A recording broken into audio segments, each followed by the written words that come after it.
Louça é uma palavra que engloba uma série muito de genérica, produtos, muito genérico, justamente. Né? Na verdade, a gente está falando da louça mais fina, de uso doméstico, sobretudo louças de cerâmica, né? De porcelanas ou das chamadas faianças, que também... Faianças, esse nome é tão bonito, faiança. É bonito, né? Pomposo, né? Essas louças que eu estou falando aqui, elas são cerâmicas, mas não só aquela cerâmica vermelha, aquela cerâmica de barro que também... Isso, que louça, você pode dizer que até um azulejo com certeza, mas você chegou num ponto bacana, porque a matéria-prima... Inclusive, existe azulejo de cerâmica, de porcelana, não tem? Então, justamente, o azulejo, gente, até hoje, como ele é fabricado, ele a base é a mesma dessas louças que a gente está falando aqui.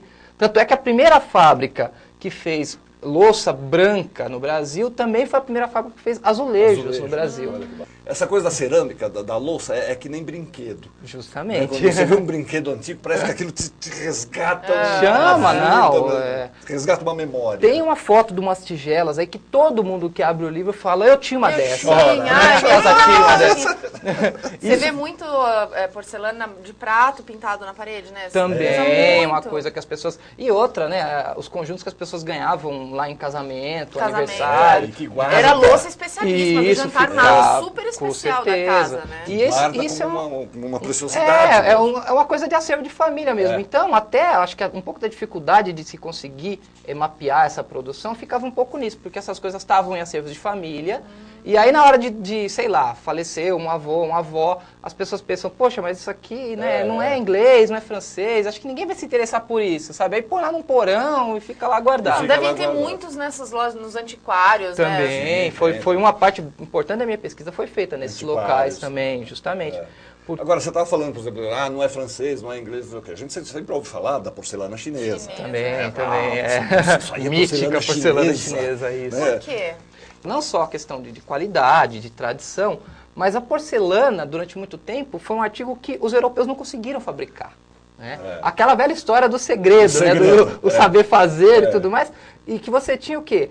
Tinha um elemento daqueles 4 minerais lá que eu falei, que era o caolin, que era o segredo da porcelana. Mas, finalmente, quando os europeus conseguiram fabricar isso daí, aí também a gente chega numa outra distinção técnica, que é o quê?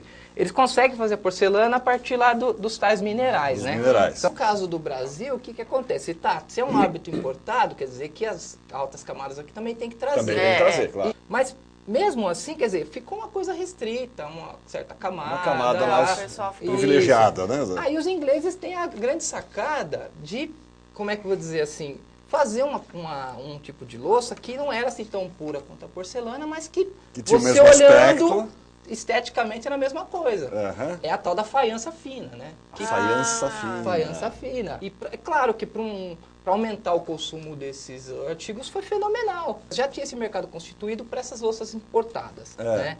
Aí um senhor italiano radicado em São Paulo, né, senhor Romeo Ranzini, que eu tive a felicidade de conhecer a bisneta dele, assim, que coincidentemente estava trabalhando no museu quando eu comecei a pesquisa. Isso aqui é verdade? É verdade. A primeira peça de louça de pó de pedra industrializada produzida no Brasil, feito pelo Ranzini. Isso, pelo Ranzini. E aí esse seu Romeo Ranzini, né, um italiano radicado em São Paulo, percebe esse mercado e, associado a alguns capitalistas aí de São Paulo, né, ligado à cultura do café e tudo mais, monta essa primeira fábrica, que é a Fábrica Santa Catarina. Isso, né? Nos idos de? Em 1913. 1913. É a data dessa peça aí também. Que maravilha. E o Ranzini, associado a esses capitalistas, monta essa fábrica em 1913, só que ele já enfrenta o primeiro desafio, né? Que é assim, primeiro, essa coisa da qualidade da mão de obra, de purificar os elementos e tudo mais. Mas o principal desafio era o quê? Ele não tinha aqui nem os conhecimentos técnicos e nem o maquinário. E ele faz isso através de viagens à Alemanha, à Itália. E aí é desses países que trazem tecnologia, né? Sobretudo a Alemanha e a Itália. E da Itália ele traz os técnicos. Né?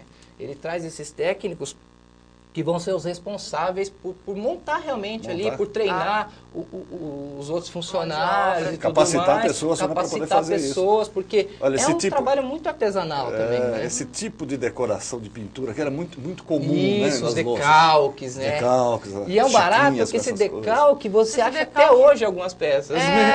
É uma pintura francesa. Pintura do Fragonard, né? Enfim.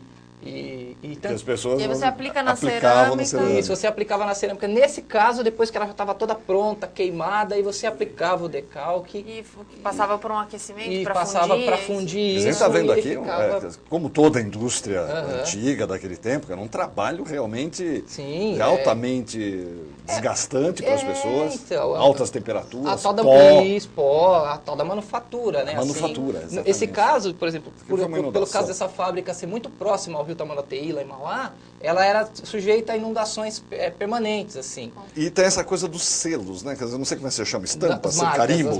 Marcas de fábrica. Marcas de fábrica. Que se constitui também uma coisa muito interessante da pesquisa, né? Porque a gente descobrir como que a partir dessas marcas você pode datar certas peças. E ver, inclusive, assim, diferenciais técnicos, mesmo que em um caso ou em outro, né? Essa indicação, por exemplo, esse SPR, quer dizer, São Paulo Railway, né? Que é a ferrovia. Quer dizer, identificava-se a fábrica também pela estação pela proximidade dela. Pela estação do trem.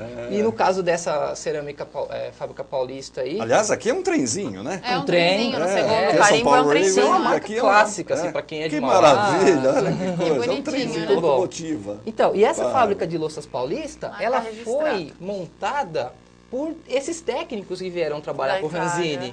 Então, assim, vencidos os contratos deles, naquela coisa Cada um foi para sua. Isso, se associaram e tudo mais e foram para Mauá. Claro, no caso de Mauá, além de ser mais afastado da capital, terreno mais barato, essa coisa do abastecimento de água e jazidas de caulim que você tinha lá também. Tinha lá. Essa fábrica do Romeu Ranzini, depois ali na década de 20, passou por umas dificuldades. Quem comprou essa fábrica? Matarazzo. E automaticamente a reformulou para produzir também azulejos e louças sanitárias. Olha, uma biscoiteira! Biscoiteira!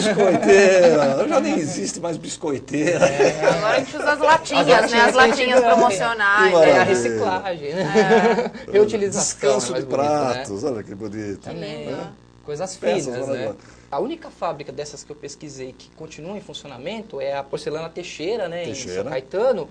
E o grande ramo de atuação dele é esse tipo de produção especial. Especializado. Por quê? Customizado, Isso, né? ele recebe encomendas lá de hotéis, por exemplo, esse aqui, ó. Isso aqui é uma caneca do Lions. Do Lions. Nossa, clássica. Comemorativa, né? De Paris. Outra linha muito importante, né? Essa de comemorativas.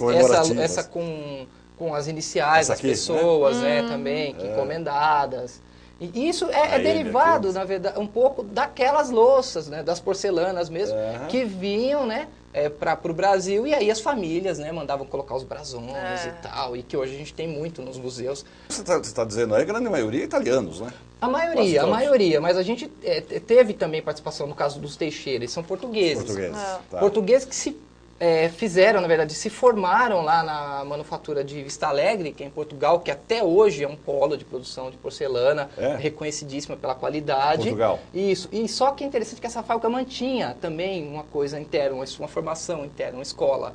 Então, esse seu José das Neves Teixeira assumiu a fábrica do pai, né, que foi formado nessa manufatura, quer dizer, o pai e o tio dele, aí vieram para o Brasil em 1940. Primeiro trabalharam como empregados também numa fábrica lá em São Caetano e depois viraram empreendedores. Né? Isso aqui é o carimbo da IRFM, São Paulo. Olha o tamanho dessa fábrica. Essa é São Caetano, São Caetano, fábrica de louças Olha o português aí. Né? Adelinas. Manuel Barros Loureiro. Aquela canequinha dourada lá, o biquinho do lado de dentro da chifrinha ali. Essa presença dos dourados, né? Que também é uma coisa que na questão da queima, tudo que envolvia a cor tinha que ser muito bem pensado para quê? Para que na hora que você queimasse, não expandisse demais, não mudasse de cor. Então, por exemplo, a douração, ela tinha que ter ouro. Senão não ficava dourado. Não fica dourado. Olha a xícara da Estrada de Ferro de Araraquara, né? Também, isso, araraquarense. Araraquarense. Os restaurante, né? Assim, tem uma aqui, olha, do restaurante Congonhas, lá no aeroporto. E olha, e nota que essas peças são todas do seu Teixeira lá, da porcelana Teixeira, que tinha essa linha bem... Lembrança era parecida. Agora tem um, você falou dos brinquedos, né? Que louça parece brinquedo, tem um que você vai ver ali, olha isso. Porque isso é um paliteiro. Isso é um paliteiro. Que maravilha. E essa peça, ela foi doada por um colega lá do museu. E ele falava que eles brincavam com isso e tal. E ele não sabe como essa peça chegou viva. Como sobreviveu, né? Como sobreviveu. Aí depois, claro, que ele entrou nessa área, ele resolveu guardar e aí depois acabou doando para o museu.